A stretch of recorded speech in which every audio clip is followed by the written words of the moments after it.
you're watching this on your toilet, then you have to know something. People built toilets and forgot about it for 3,000 years. If you didn't know about that, then welcome to the class. In episode 5, we are going to talk about a vital object that we use every day, a toilet. This single invention changed human sanitation forever. It did start off with humans using pits as their toilets.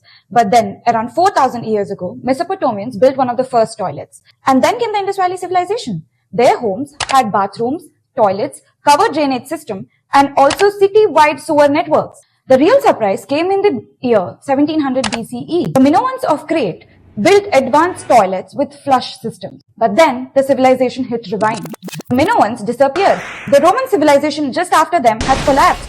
So there was no one who could retain these advanced sanitation systems. So humans went back to pits again for centuries. Let's fast forward to 1596. This was when flush was invented again by an English inventor, Sir John Harrington.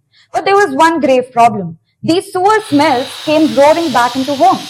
Fast forwarding a bit again to year 1775, a Scottish watchmaker, Alexander Cumming, came up with an invention.